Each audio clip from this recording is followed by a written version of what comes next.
I got a first-class education, I must say. I was very fortunate that I was bright and diligent.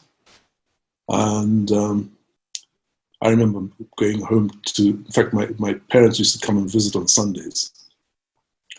And the first few terms I'd be in tears because of all the bruises I'd be showing them from getting beaten up. And my mom would be in tears as well. And my dad would say, "I'm sorry, son, but this is the only way you're going to get a decent education. You have to put up with it.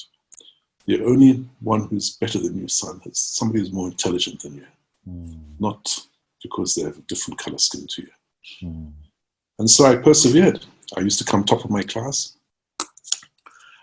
One incident I'd like to relate to you, sure. Trevor, is one of the open days. The open day was when the parents came to visit and went into the classrooms to see how their sons were doing.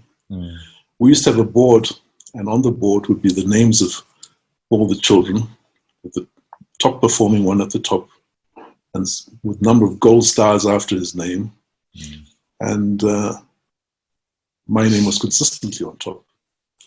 And my best friend happened to be white, and his name was second.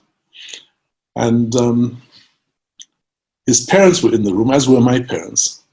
And his mom turned around to him and said, I won't say his name, but said, "Son, why do you let this kafir beat you all the time?" Wow. Wow. And my father heard this, and he turned around to her and he says, "Mrs. So-and-so, why are you teaching your son the hatred that adults have for each other because of the color of their skin? Open your hand, and if you cut your palm, red blood will come out. If I cut my palm, the same red blood will come out. We're the same underneath. The only thing that's different is this skin covering. Don't teach your son this hatred that we have. It mustn't continue." And she was very embarrassed, and she left the room. That's something I remember from my primary school. Obviously, as we got older, things got a little easier. Another incident I'll relate to is I was very good at hockey, field hockey. And I turned out for our first team when I was at St. George's. And I was also selected for Mushore trials to play hockey. And we were playing there at the police grounds at the time. And from the youngsters that had been selected, they were going to select the team for Mushore and then ultimately the national team.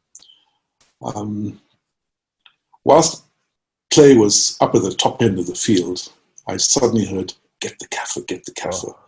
And this white boy came running to me and he slashed my ankle with a hockey stick. The line referee saw this and turned away. I had to be carried off the field. That was the end of my representing Mashonaland at trials. But that sort of incident was commonplace during my time. And so I find it very rich when we are referred to as boys that were privileged and the Nose Brigade. Yes, we were very fortunate, but it wasn't easy.